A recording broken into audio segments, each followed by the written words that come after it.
Bismillahirrahmanirrahim. Alhamdulillahi rabbil alamin. Wa bihi nasta'in ala umurid dunya waddin. Asyhadu an la ilaha illallah wa asyhadu anna Muhammadan abduhu wa rasuluh. Allahumma salli ala Muhammad wa ala ali Muhammad. Kajian kita pada hari Rabu yang lalu kira-kira kesimpulannya adalah satu, bahwa hati kita bisa berkarat sebagaimana berkaratnya besi apabila ditimpa air. Kalau besi berkarat lantaran air dan segala macam, maka hati kita berkarat lantaran dosa, maksiat, dan berbagai macam penyakit-penyakit hati. Lalu bagaimana cara membersihkan karat hati? Disebutkan bahwa membersihkannya ada 3. Yang pertama, tilawah Al-Quran. Yang kedua, memperbanyak mengingat mati. Yang ketiga, berdoa dan berzikir. Itu kesimpulan yang pertama. Kesimpulan kaji yang kedua, setiap saat kita harus rajin mengkoreksi hati. Kesehatan hati, kesehatan rohani. Karena tidak kalah pentingnya kesehatan rohani atau kesehatan hati itu dibanding dengan kesehatan jasmani. Kalau jasmani kita yang sakit, yang menanggung sakit hanya kita saja. Tapi kalau rohani yang sakit, hati yang sakit, bisa dunia hancur. Kata orang Indonesia, aku hancurkan gara-gara hati sakit. Ketamaan, keserakahan,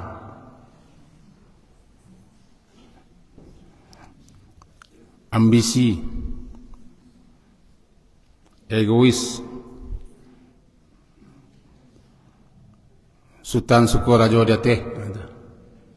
Semuanya penyakit-penyakit hati. Tidak mungkin dibilang satu persatu karena saking banyaknya sakit-sakit hati. Cuma terkadang kita atau orang atau kita agak jarang-jarang juga yang memeriksa kesehatan hatinya. Sebab kalau kesehatan jasmani, kesehatan tubuh, orang sering check up ya ke rumah sakit. Tekanan darah, kolesterol, dan pemeriksaan lainnya. Itu untuk jasmani. Tapi tiba di kesehatan hati, ya obatnya tidak di rumah sakit sayangnya. Ceknya tidak di rumah sakit. Ceknya melalui ngaji. Membaca Quran kalau paham, penjelasan uraiannya, membaca hadis Nabi pun kalau jelas syarahan-syarahannya. Kalau tidak, mengaji. Menyimak, hadiri majlis ta'lim, bukan majlis ceramah. Majlis ta'lim. Nah, disitulah kita tahu di mana kekurangan kita, kelemahan kita, sakit kita. Itu kira-kira kesimpulan yang kedua. Kesimpulan yang terakhir kajian lampau adalah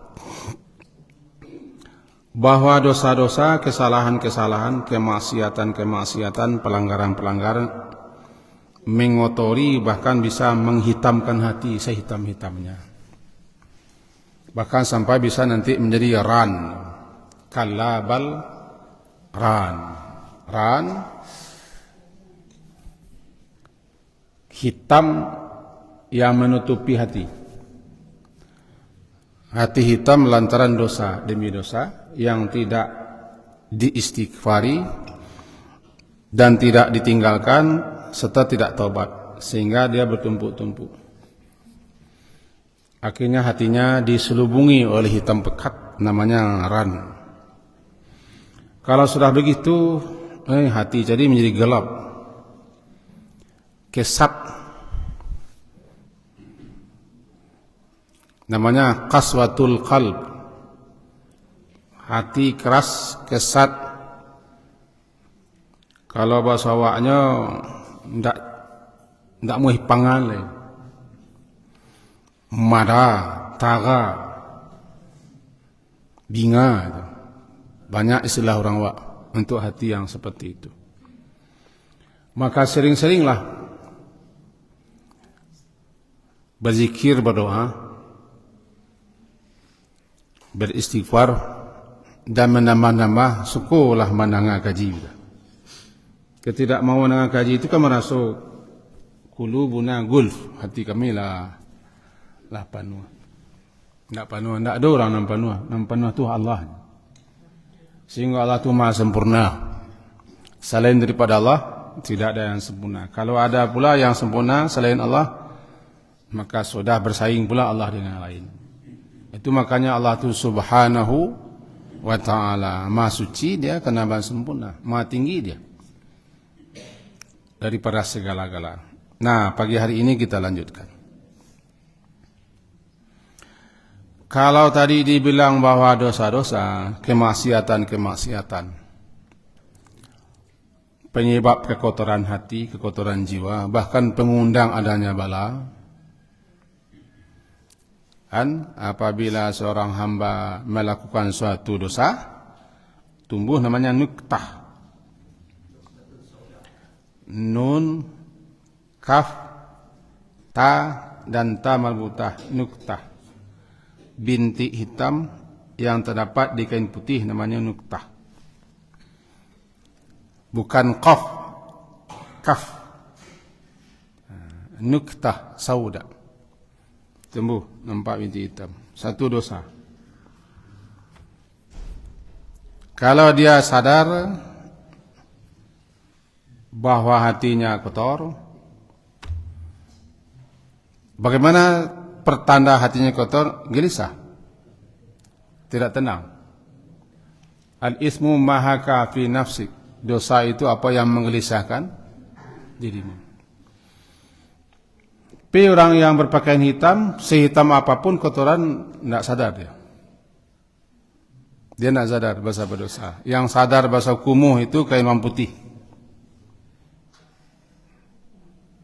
Itu muka telakuang putih, walaupun telakuang tidak harus putih.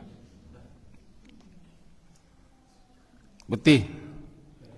Nah, jadi kalau cepat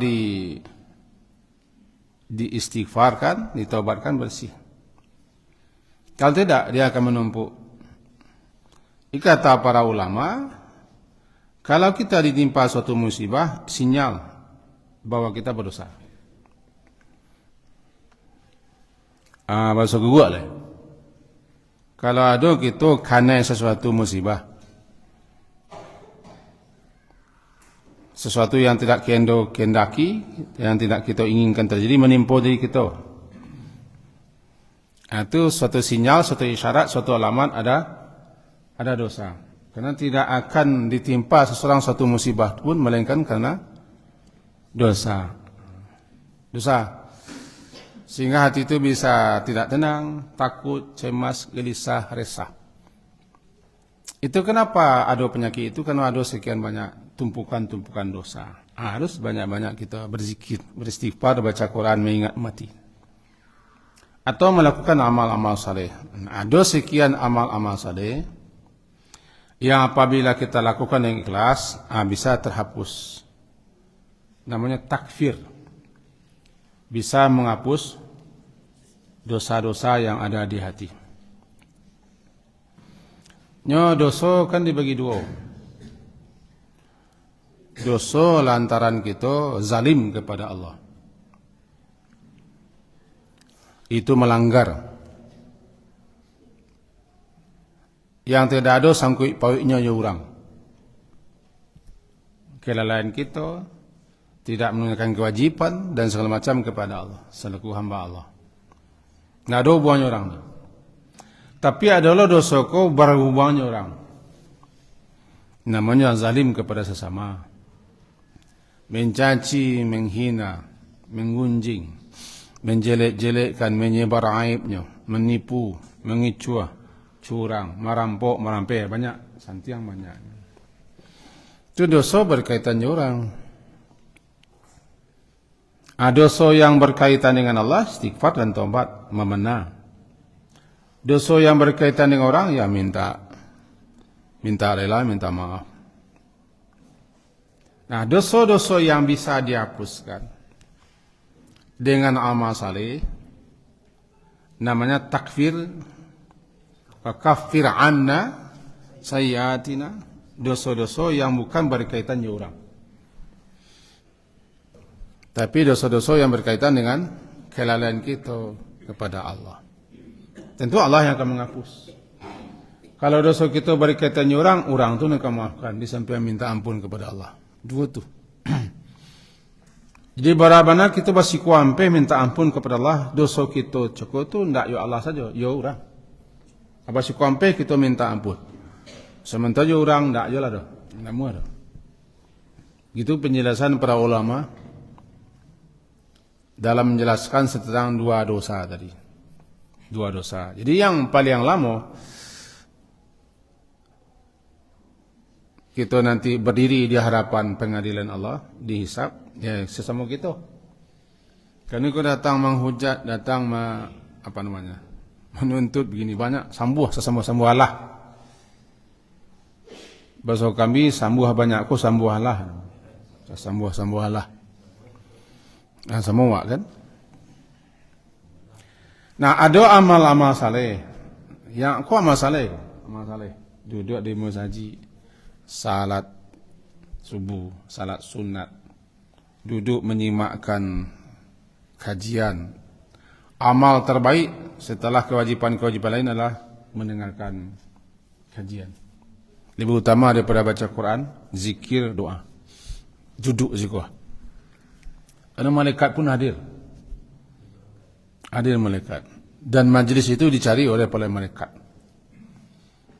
Jadi balik kita ke Jepangka, amal-amal saleh dapat mengikis, menghapus, menghilangkan dosa-dosa, tapi bukan dosa kepada sesama. Mencilok itu istighfar tak mau. Atau negara sudah dimaliai, orang sudah dipalai. Tahu dipalai? Dipalak namanya. Orang sudah dilasii. Nah, lasi dia tahu. Tahu dia lasi. Ini lasi ko di paso yang ngaluan pitih ni dilasi. Dilasi no dan. Itu tidak bisa nak astagfirullah. Bagaimana dendang kita baca astaghfirullah. Semuanya lain tak tahu mu. Tak bisa. Dosa itu berkaitan jo orang. Harus minta rela, minta maaf. Nah, kita ambil contoh. Kalau lacok gitu dengan KJP kita garis bawahi. Nanti seseorang datang membawa pahala puasa, pahala salat, pahala sedekah, pahala masaleh. Tapi dia juga datang membawa hal-hal. Karena dia sudah menampar orang, memukul orang, menzalimi orang, mengambil harta orang, menumpahkan darah orang. Nah, justru amal saleh kita kepada Allah itu ditayak diambilnya. Namanya muflis kan? Muflis. Jika kita salah kepada Allah, itu langsung kepada Allah. Allah Maha Pengampun, Allah Maha Penyayang. Tapi jangan anggap sepele. Jangan dipermain-mainkan. Allah Maha Pengampun kepada seorang salawat, itu mempermainkan. Yang ramah itu adalah yang bisa mengurangi amal saleh kita itu.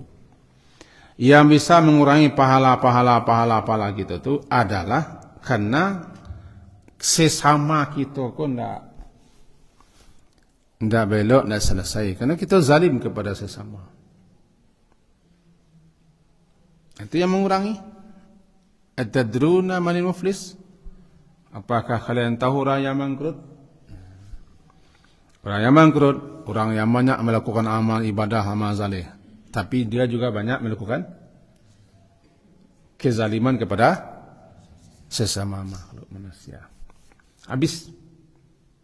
Nah, kini ada hal-hal yang setiap hari kita lakukan tanpa kita sadari sebenarnya Allah yang Maha Pengampun, Allah yang Maha Pemurah, Maha Pengasih, Maha Penyayang telah menghapuskan dosa-dosa kita dan menutup kesalahan-kesalahan kita. Cuman tidak gampang. Kita ambil contoh cik. Dalam hadis sahih Muslim, hadis itu nomor 226 bunyinya, anna Utsman ibn Affan radhiyallahu anhu da'a biwudu'in. Suatu kali Utsman bin Affan, sahabat yang terkenal, orang ke-6 yang masuk Islam kalau tidak salah. Beliau khalifah yang ketiga, sangat dermawan, banyak pengorbanan, orang yang lembut, menantu Nabi. Dua anak Nabi dikawinin kedua-duanya. Kalau ada anak Nabi yang ketiga, Nabi agihnya kenya, itu Utsman bin Affan. Nabi, anak Nabi. Utsman itu satu kali dia da'a biwudu, meminta didatangkan air untuk berwudu. Wudu itu air untuk berwudu. Kalau ada wudu itu bendungan atau danau buatan. Wudu air untuk berwudu. Falamma tawadda'a, maka tatkala dia berwudu, dia berkata, kala dia selesai wudu, katanya, ra'aitu Rasulullah sallallahu alaihi wasallam tawadda'a nahwa wudu'i hada. Aku melihat dengan mata kepalaku Rasulullah sallallahu alaihi wasallam berwudu nahwa wudu'i hada, seperti wudu yang aku lakukan ini.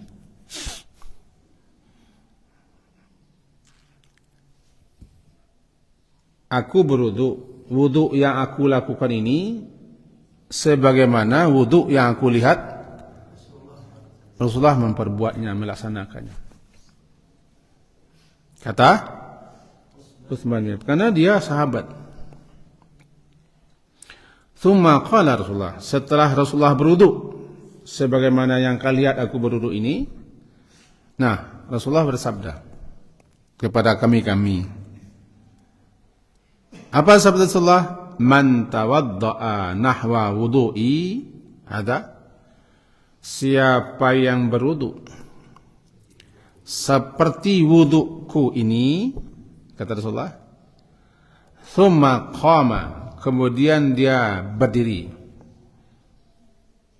faraka, lalu dia salat 2 rakaat, faraka rakaatain, dia salat 2 rakaat, la yuhaddithu fihi ma nafsah, yang dia tidak memikirkan dalam salat yang 2 rakaat itu hal-hal yang bersifat keduniawian. Tidak menerawang hatinya, tidak bercerita, tidak menerawang. Kalau itu bisa dilakukannya, ghufira lahu ma taqaddama min dambi, diampunkan untuknya dosa-dosa yang telah berlalu. Hadis sahih. Tiap hari kita kerjakan, gampang dan mudah, tapi belum tentu lah kita. Kita pahami seketik. Wudu itu jangan enggak sepele, jangan enggak enteng. Sehingga dikatakan dia termasuk syatrul iman. At-tuhur syatrul iman. Suci itu separuh iman. Bahwa kau begitu bana diungkapkan, itu setap pertanda kemuliaan, keutamaan, ketinggian nilai Wuduk. Kau nak apa nama wuduk? Wuduk katanya bagus, indah, rancak. Bagaimana kau wuduk, kau nama wuduk, dengan jalan berwuduk itu dah menjadi bersih, indah, rancak, bagus untuk menghadap Allah. Bernama wuduk. Wuduk. Dawak kan wuduk kau bertambah seketik bau dua. Pakai dua, bau dua. Atau ada nama macam bau luak. Bau luak.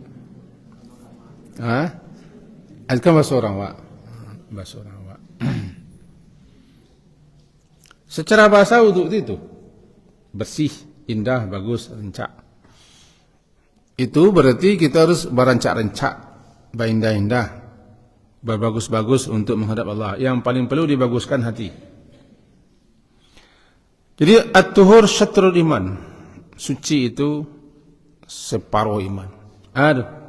Iko namanya abbara anhu bi syatri ima ila tusyrifihi. Diungkapkan dengan kata-kata separuh, itu menunjukkan, mengisyaratkan betapa mulianya,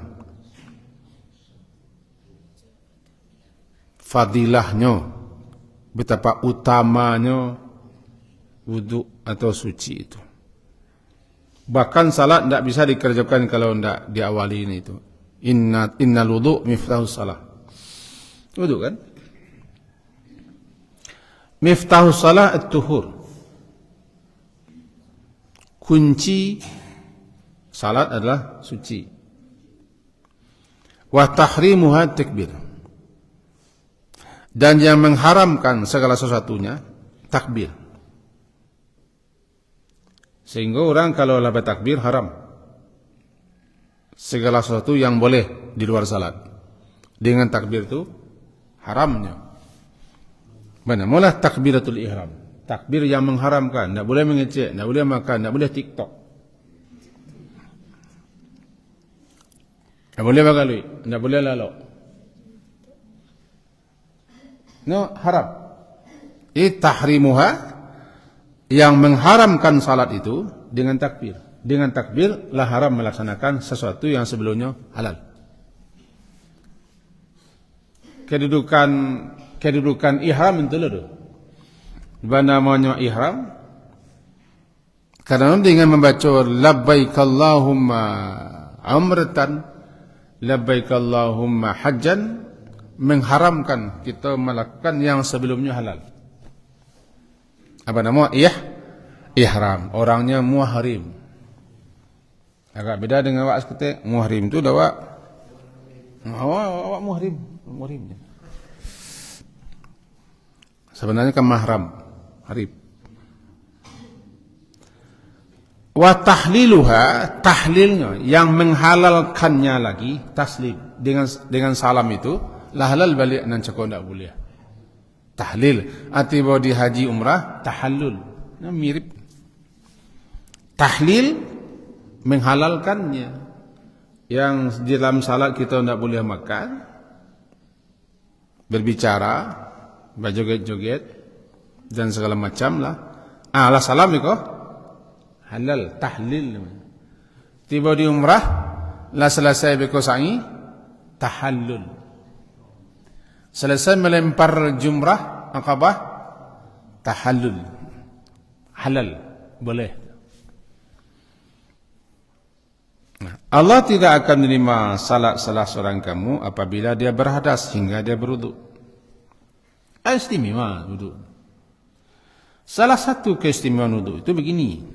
Sebagaimana hadis tadi. Satu kali Uthman bin Affan berwuduk di dekat para orang-orang lain.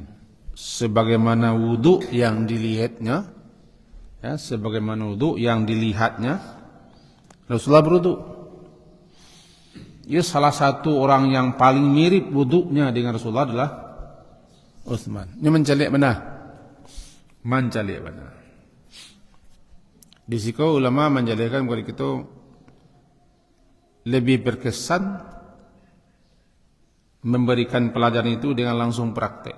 Sebab mencalik lebih utama daripada mendengar. Mencalik kau tidak perlu mengecek kita. Mempraktikkan kau tidak perlu menerang. Calik orang saya. Kami mencalik Rasulullah berwuduk begini. Apa yang saya lakukan ini adalah apa yang aku lihat Rasulullah. Tuh teman.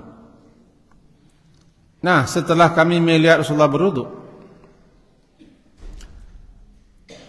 lalu kata Rasulullah, siapa yang berwudu seperti wudu yang aku lakukan ini, kata Uthman, deknya mana ngalo mantun ke Rasulullah. Itu mantun. Lalu dia berdiri untuk salat 2 rakaat. Salat apapun. Salat apapun.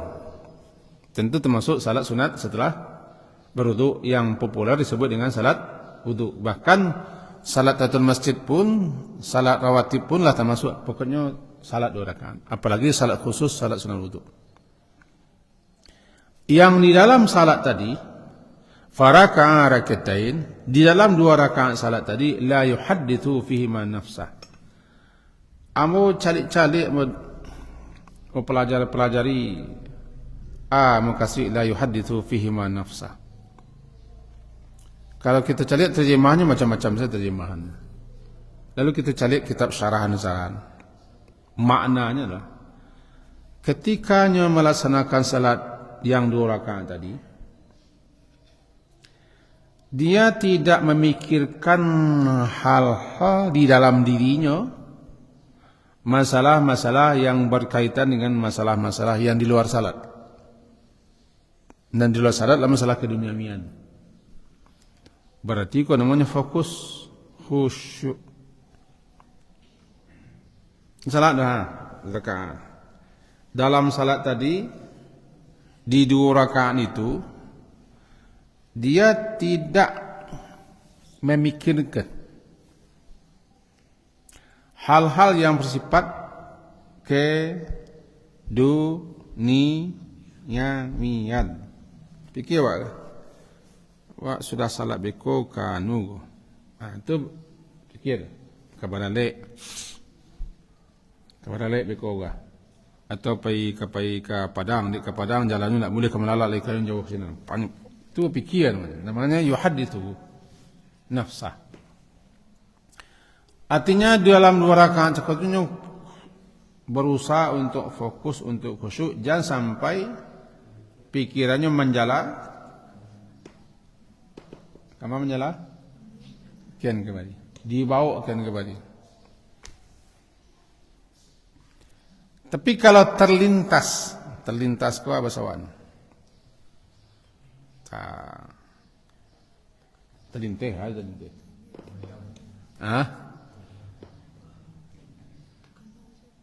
Takanasin. Tapi tidak dikenakan takanasin. Itu dimaafkan. Namanya ikhtilas. Sambaran setan. Kalau dipaturikan dan takana itu adibawanya tu. Harut. Jadi kalau takanasin memang dimaafkan. Kenapa dimaafkan? Ini tidak dikenakan. Tidak diundang. Tidak direncanakan malintih lewat saja. Nah, lewat sajanya semata-mata lewat ufiya an dzalika, dimaafkan itu.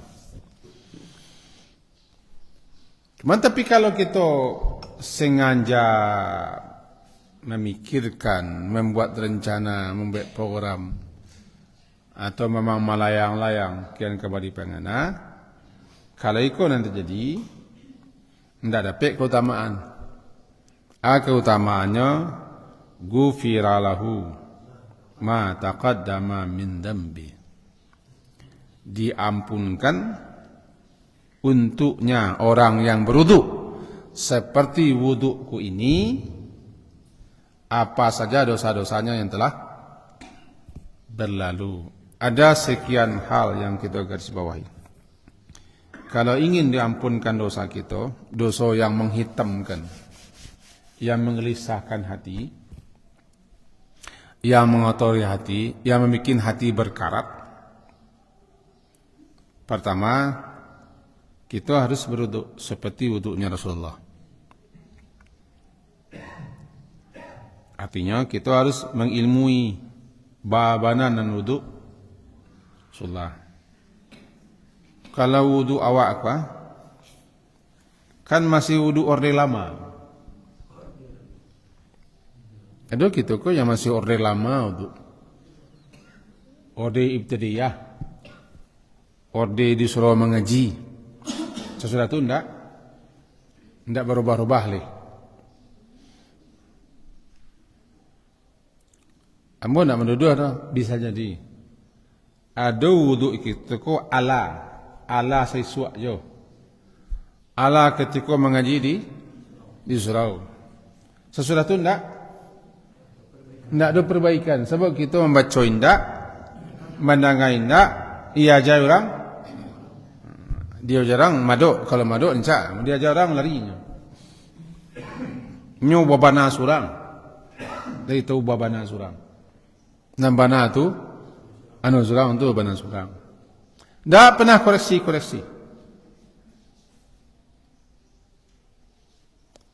Berarti kita dituntut mempelajari bagaimana mestinya berwudu seperti wudunya Rasulullah. Kalau tahu kita bagaimana wudunya seperti wudu Rasulullah, tentu dengan belajar, atau dengan membaca, atau dengan menyimak, atau dengan bertanya kepada guru. Bagaimana praktik yang sebenarnya. Kalau itulah dikerjakan satu, ini dituntut berarti kita harus cek and recheck balik, koreksi balik. Koreksi balik. Anu mantuna. Awak aku bahasa kaminya kadang-kadang barik cangu. Muncong ko barik katanya. Guru. Guru.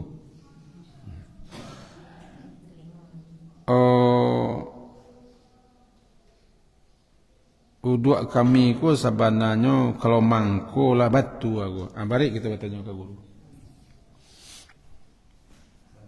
Kalau mangkik tangan kami mangko kuah atau mangko atau begini atau mangko mangkik tangan lah. Ala batu aku. Contohnya begitu. Sebelah tangan kami ku kami toyong miang. Tahu miang? Kami mangko miang bau dua. Lebih lu aja sembe. Ala batu aku guru. Tu nembari. Nembari menga. Batanya. Sebab kita guru tidak bisa mengkoreksi. Kalau awak tidak, batanya.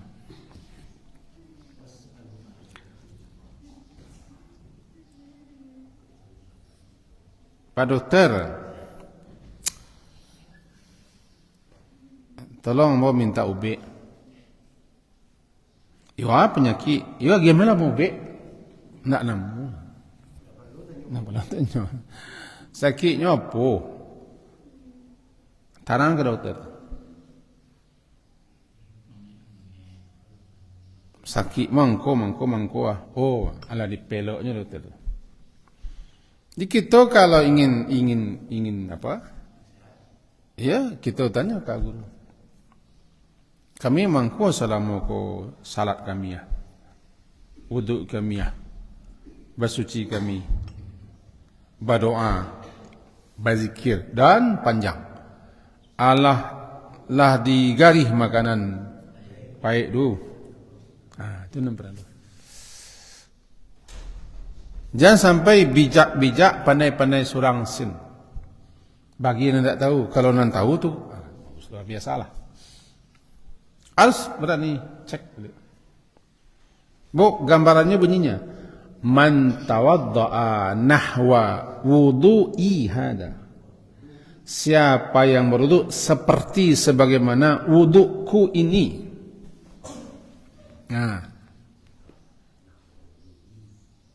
Dan ditentu apa? Berwuduklah seperti wuduknya Rasulullah. Di mana awak tahu? Tentu baca. Kalau belajar aku pakai guru. Siapa yang belajar tanpa guru, setan gurunya. Itu. Karena setan gampang memperdayanya. Kami tukang ceramah, tukang mubalik, kau juga harus berguru jo. Harus berguru jo. Kadang-kadang kami ku mantulu kelebihan kami ku. Lama raso santiang surang salau ta. Tulu kelebihan kami. Sehingga nak mau menambah leh. Nak mau menukuk leh. Nambodi beliau ka ustaz kita ku jarang mana, ndak jarang kain tu. Jarang tangguh. Jarang orang nanamuah pada beliau. Nanamuah menghargai guru mengaji. Menghargai menengah. Walaupun lah paham mana, walaupun pura-pura. Itu jarang yang begitu, jarang. Iko awak warunya angku garin tu nak muah dengan ngaji lah. Ya. Itu dialami. Kalau bisa dikecilkan Ustaz Abu Bakar aku makhluk langka. Dilestarikan. Ada model beliau kah? Amuah dua-dua menghargai, memuliakan walaupun gantang kita kolah penuh melimbak, tapi demi menghargai guru. Dua. Apalagi kita selaku manusia aku ada lo celah-celahnya nanti yang mentun lah, itu mentun. Kami nan di lapang tukang-tukang menimbun perumahan. Juga siap. Nalah timbun sadwalahnya itu bukan berarti nak do celah. Siram ya iya. Itu tatang jalabe, nampak? Kosong. Itu nampak. Intinya betul kalau kita dengar orang, kita simak, nampak lu kita Iko belum pernah membaca, kau belum pernah mendengar, iko belum pernah pelajari. Sebab awak orang. Balik ke siku balik. Beruduk seperti wudukku ini. Kata ibu salat, kama ra'aitumuni usalli. Sebagaimana kamu melihat aku salat. Tiba di haji, khudh, ambillah manasikku ini. Bisa jadi yang akan datang saya tidak hidup lagi, tidak berjumpa dengan kalian lagi. Itu ajaran Rasulullah. Kalau kita lah tahu, lah mengerti, lah paham, lah bertanya kita kepada ahlinya, beraja kepada guru nasabanano, praktekkan. Lalu salat 2 rakaat. Salat itu pun barik loh. Baliknya fokus khusyuk. Orang salat harus pikirannya, orang yang salat itu harus menolak pikiran-pikiran yang berkaitan dengan masalah kesibukan dunia itu membalik. Istilahnya hudurul qalbi, maduk hati. Orang yang salat harus menolak, mengenyahkan, menyingkirkan pikiran-pikiran agak-agak pangana-pangana yang berkaitan dengan hal yang di luar salat. Karena kesempurnaan salat terletak kepada kehadiran hati, kepada hudurul qalbi. Yang dikehendaki siko la yuhaddithu fihi ma nafsah. Dia di dalam salat tadi tidak yuhaddits. Tidak ada dalam dirinya, pikirannya, hatinya memikirkan. Nyo tidak bercerita dirinya begini lah. Nyo fokus kepada apa yang sedang dilakukannya. Kalaulah bisa mantun, kan 2 salat juga. Beruduk seperti wuduk Rasulullah, lalu konsentrasi khusyuk fokus. Salatnya begitu. Dapat diampunkan Allah dosa-dosa yang telah berlalu. Dosa yang telah berlalu pun ulama menjelaskan tidak semua dosa. Ada dosa yang tidak bisa dihapuskan. Pertama dosa-dosa besar. Yang kedua dosa sesama. Lalu dosa nama, dosa yang dianggap as-saghair. As-saghair dosa-dosa yang tidak besar dan dosa-dosa yang tidak berkaitan dengan manusia. Diampunkan Allah yang telah berlalu. Kalau tidak ada yang kita kadang dosa ini. Tapi sialo kita kau nak dosa kita. Nang kita kan sang buah.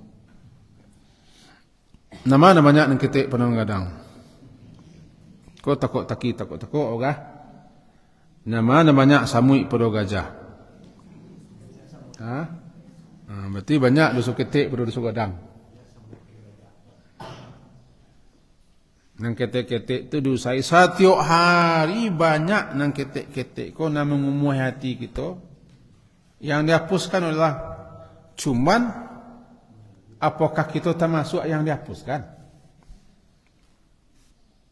Kan satu hari ada saja amal-amal saleh. Beruduk pun satu hari kah? Paling kurang 5 kali. Cuman nampalo kita tanya kali kita, Allah kah wuduk kita ko nahwa wudu'i Rasulullah. Seperti sebagaimana wuduk Rasulullah. Kau tak tanya. Batu caranya? Itu makanya caranya itu bisa bertanya, bisa membaca, bisa mendengar. Yang tak boleh kan jadi orang kampek. Yang pertama, aliman. Yang kedua, muta'allimah. Yang ketiga, mustami'an. Yang kampek, itu tidak. Jadi guru tidak, menjadi murid tidak, mendengar tidak, mengalih. Melekam boleh macam itu.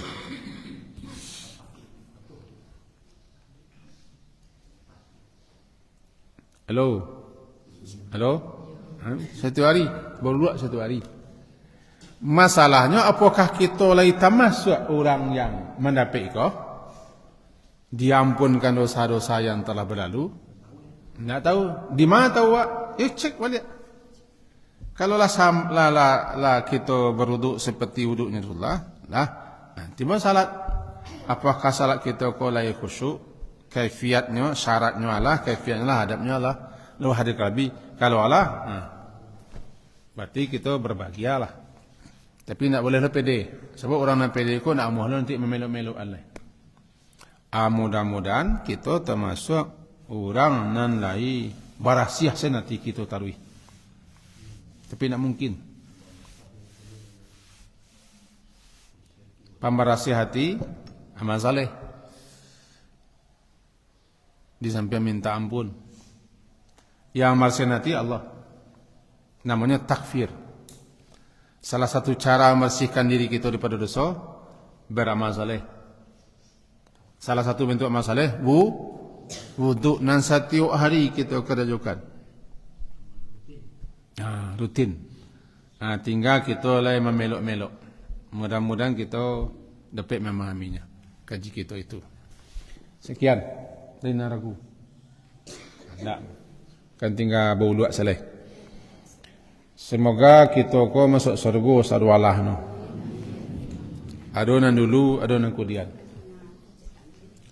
Kan dosa di manusia tidak bisa diminta ke Allah. Tapi kalau orang cari hutang ke Pak Andria kan bisa sudah menikah. Jadi orang hutang ke Jeddah seperti menikah, tidak bisa memaafkan dosa sebabnya dia banyak gitu. Iyalah. Itu sampai pawitnya nanti dalam buah ajar itu tahap. Orang nan mampu utangi tidak pasang kuih. Ya wak boleh kecil orang susah luar nanti. Tidak. Sebabnya wak menjadi orang. Ini ada dua.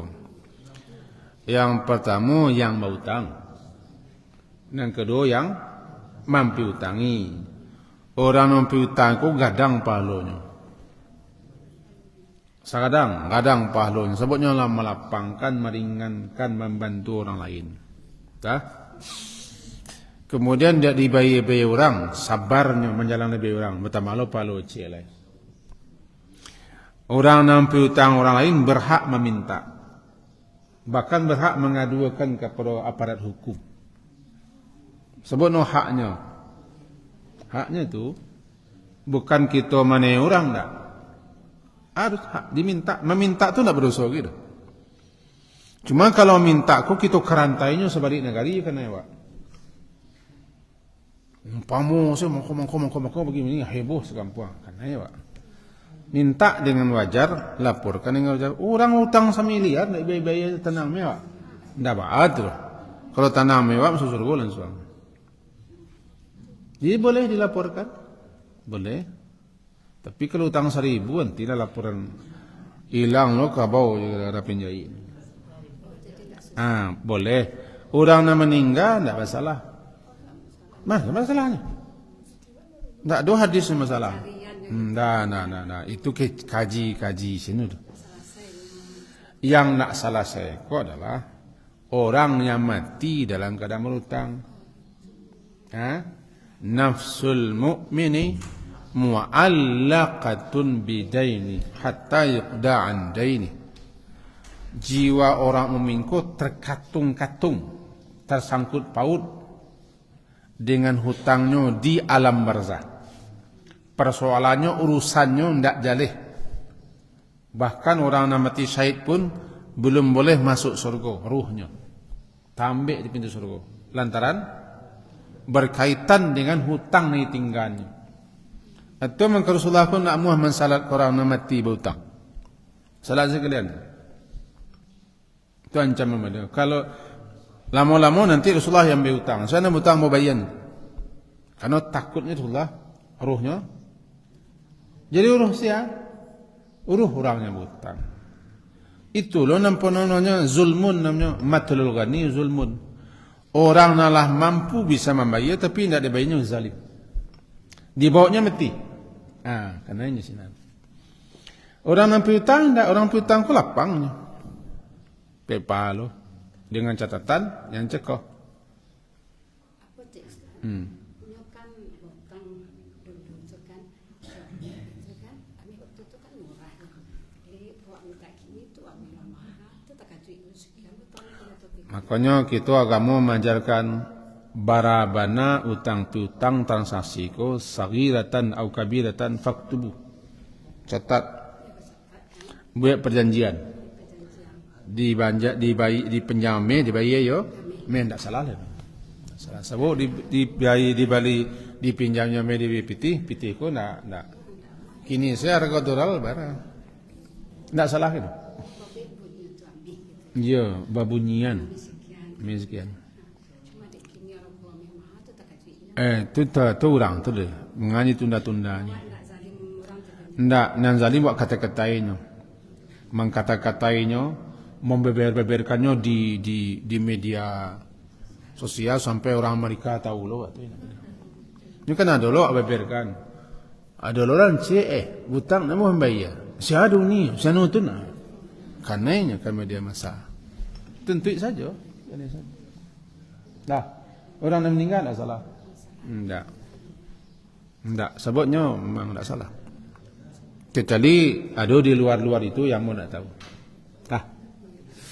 Semoga berulang doa dia. Semoga kita ku masuk surga sadwalah. Ada nan dulu, ada nan di muka. Membentuk laga jiwa.